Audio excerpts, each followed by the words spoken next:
My name is Pavel Jelnov. I'm from the University of Hanover, and my topic deals with the effect of daylight on crime and on perception of safety, feeling of safety.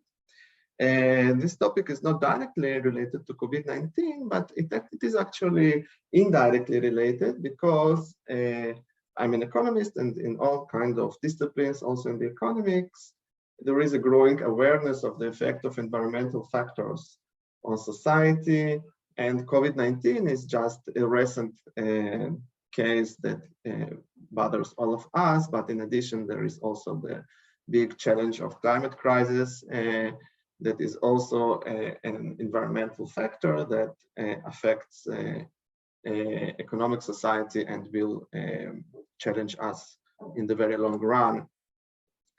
Daylight is an important environmental variable, and this is the variable that I'm going to deal with. There are social institutions that regulate daylight, regulate, of course, in terms of adjusting daylight to the social schedule. And in particular, we are talking about time zones and the daylight saving time transitions. So summertime and wintertime.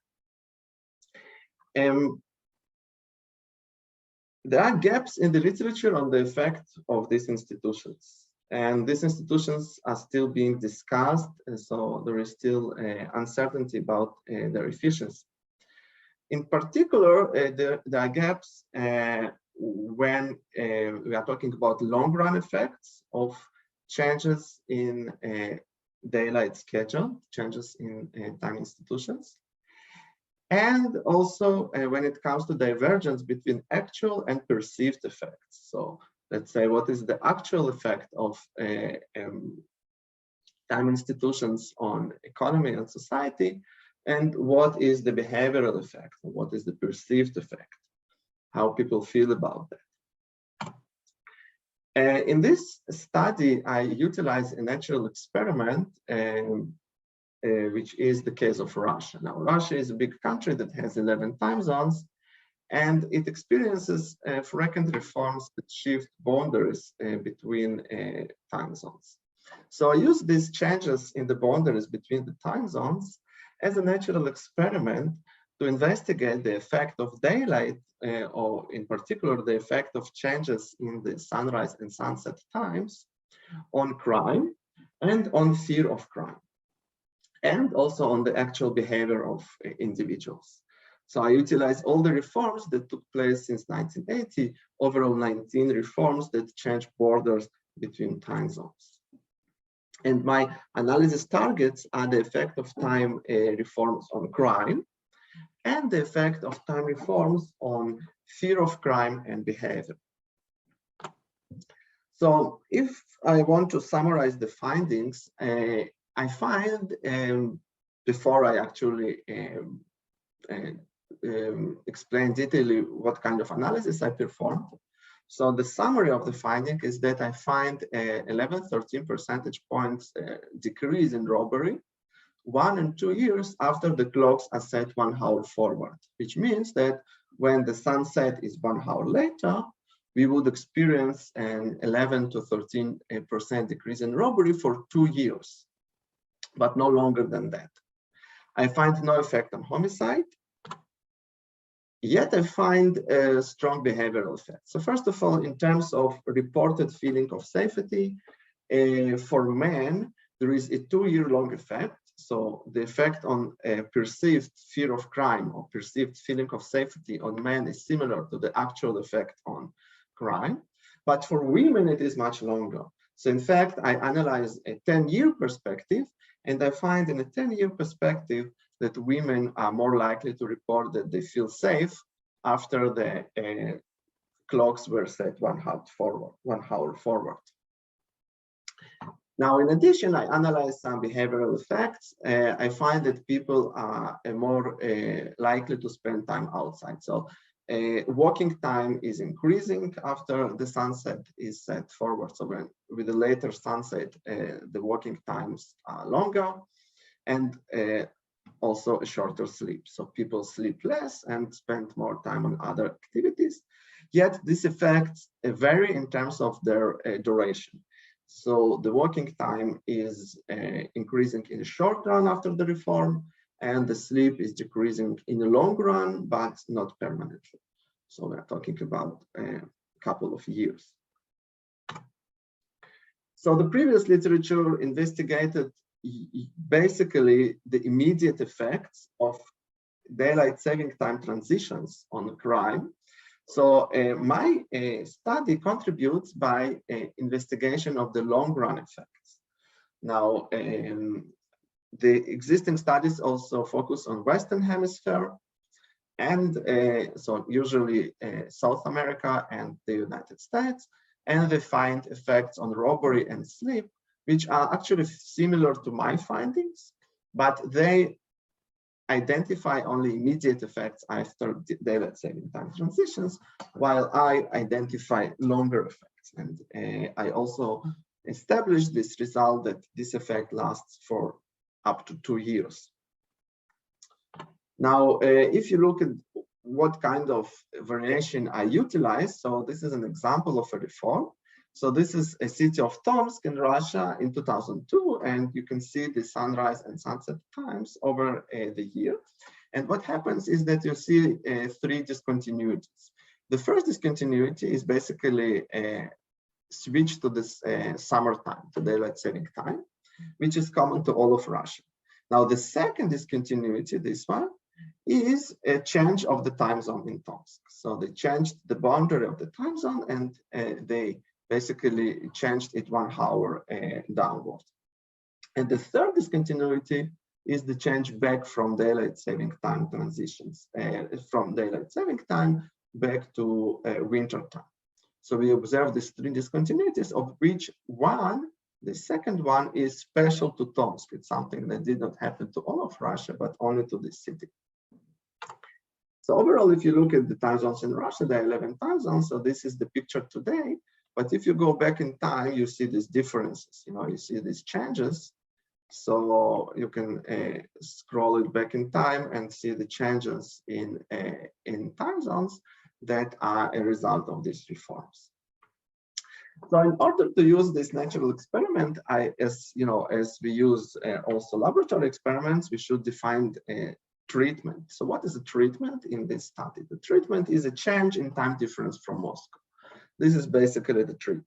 Why? Because if there is a reform or any time change that affects all of the country, let's say a transition to the daylight saving time, then it is actually not helpful to identify the causal effect of the reform, because maybe there is also something that happened to all of Russia in terms of crime or in terms of behavior, which is correlated with the reform, but is not caused by the reform. So in order to identify the causal effect of a reform, I look on things that happened to some regions. Yeah, so this is how this natural experiment works, and then I can control for changes that are common to all of the country. So these are the treated provinces, in the sense that for these provinces experiences this gray provinces, 18 gray provinces, experience some change in time difference from Moscow. Now, the empirical investigation is basically divided into 3 parts. But the first part, I investigate the effects of this reform on actual crime. And in line with existing literature, I focus on robbery and homicide. And I use provincial data on incidence of these crimes. In the second part, I use individual panel data, so individual longitudinal data, to explore the effect of the reforms on feeling of safety, on the reported feeling of safety, and on the behavior, in particular sleeping time and working time. So the first part is the effect on crime. I use annual reports, regions of Russia, socioeconomic outcomes. I have the robbery and homicide incidents per 100,000 of population. And I use the annual average time difference from Moscow as the treatment variable. My econometric model, so I don't want to bother with technical details, but basically I control for province and year fixed effect, which means that I control for anything that is common to all of Russia, or anything that is just the effect of the province and is not related to the treatment. Now, what matters here is this. So this is a regression equation, of course, but what matters is that I investigate the effect before the before the reform and after the reform, and I see. So of course, before the reform, we should observe no effect, and after the reform, up to 10 years. And so this is how the results look like. The different columns are different estimations with a different number of leads. So how many years before the reform I take into account. But in all of the regressions, I look at up to 10 years after the reform. So this is the effect of time difference from Moscow, driven by the reform, on crime, on robbery, in columns 1, 2, and 3. And you see this 11, 12 log points actually effects. Log points, so it more or less correlate to percentage points. So it means that 1 and 2 years after the reform, there is a decrease in robbery of 11 to 13 percentage points. I find no effect on homicide, and I find no effect before the reform. This is, of course, what we expect, and also no effect more than 2 years after the reform. Now, the stars indicate the statistical significance of the coefficients. So 1 star is significant at 10% level, 2 stars significant at 5% level. Here I have also some investigation of the monotonicity of the effect, whether if some reforms shifted the clocks by 2 hours. So what happens when we shift the clocks by 2 hours? We indeed find a stronger effect than when we shift the clocks by 1 hour. And here the 3 stars correspond to a significance level on 1% level. So basically, we established the effect on robbery 1 and 2 years after the reform. The effect is monotonous, so it means that if we switch the clocks by 2 hours, it is stronger and in the same direction as when we switch it by 1 hour. No effect on homicide. The second part is the investigation of the reported feeling of safety, and in particular,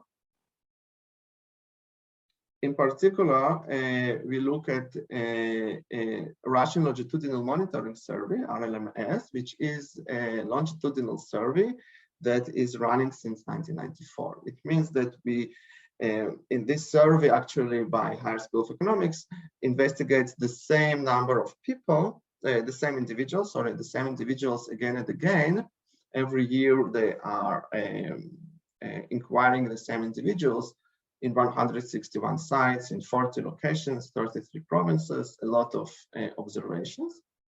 And again, I consider as treatment the annual average time difference from Moscow in the site where the individual was investigated. Now, because it's a longitudinal survey, so it's a panel data, means that individuals, the same individuals are interviewed again and again. It is a very strong tool in terms of econometric identification, because we can control also for individual characteristics which are fixed over time.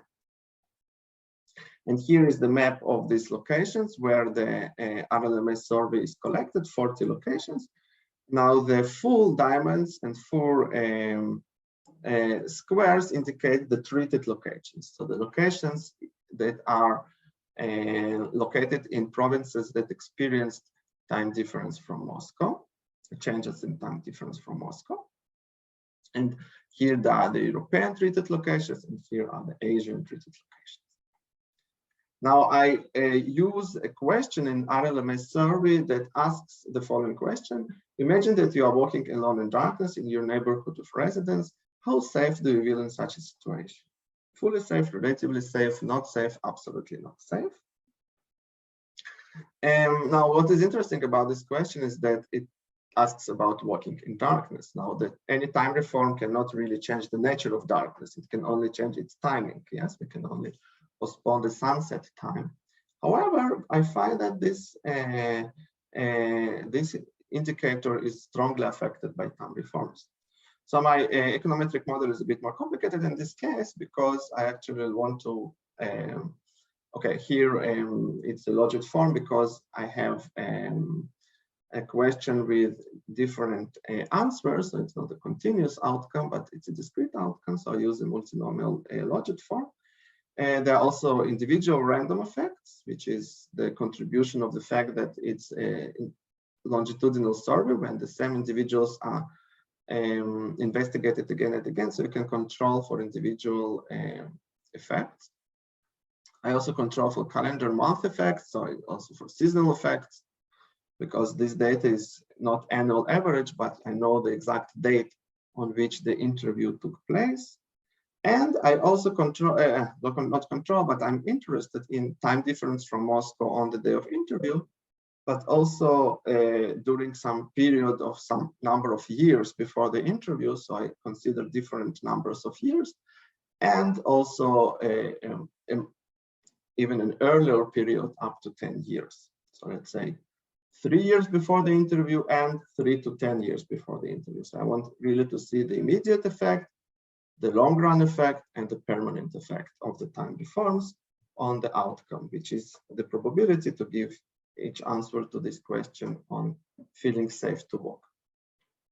And here are the results. And I indeed find that the probability to feel fully safe and relatively safe increases a lot.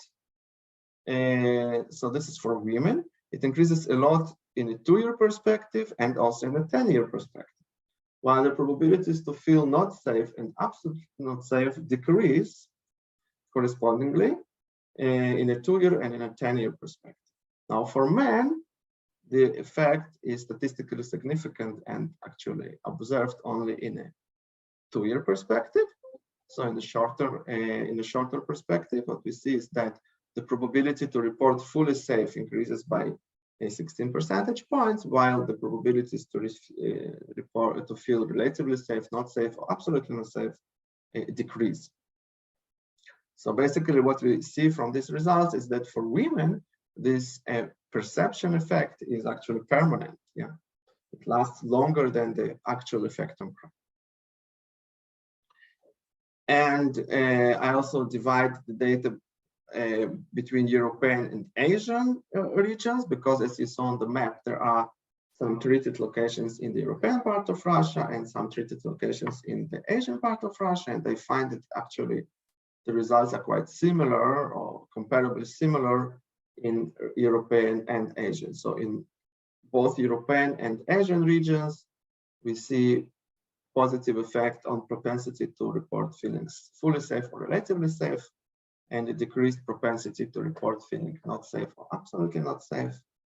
The results are a bit different, but in general, they are robust in terms of these parts of country, which is an important insight for the external validity of this natural experiment, because if the results are similar in the European and Asian parts of Russia, they can also be similar in other countries. Yeah. And finally, the final piece of analysis relates to behavior, sleeping time and walking time, which is also data that is collected in RLMS. And for sleeping time, I find that actually the 2-year perspective is the one that is mostly affected. So in the immediate perspective, like if we consider the time difference from Moscow on the day of the interview, there is no effect. But if we look at 2 years forward, then we see actually that people sleep less. These are log points, so about 2-3% less. For men, it's a bit stronger. Okay, so if you think about 8 hours sleep, then it would be something like 10 minutes difference if it's a 2%, or 20 minutes if it's a 4%. Now, in terms of walking time, you actually see some immediate effects. So people walk more when the sunset is later. So when they have more daylight in the evening, they actually walk more, quite a lot. So 12 to 20 percentage points, depends on the model that you estimate. But this is a very strong effect, and it's but immediate. I mean, you don't see it in the long run. So to conclude this study, so this is actually the first study, to the best of my knowledge, to investigate not only temporary but also long-run effects of time institutions on crime, fear of crime, and related behavior. I find an 11 to 13% decrease in robbery 1 and 2 years after the clocks are set 1 hour forward, so when the sunset is later. I find no effect on homicide. These effects are actually comparable to existing effects of daylight saving time transition in other studies, mostly in Western Hemisphere. Men increase in a 2-year and women in a 10-year perspective the propensity to feel safe, even in darkness. And both gender walk more in the short run and slightly decrease sleep in the long run, but not permanently. Now, what is interesting is that the effect is on feeling safe to walk even in darkness, which suggests that this improved perceived feeling of safety is actually general. It's not only related to the time of sunset, but it's like the general feeling of safety improves. And the bottom line, and also the policy implication of these findings, is that changes in environmental factors, so in this case we are talking about daylight, may have permanent behavioral effects that last longer than actual effects on, in this case, crime. And that's it. Thank you very much for your attention.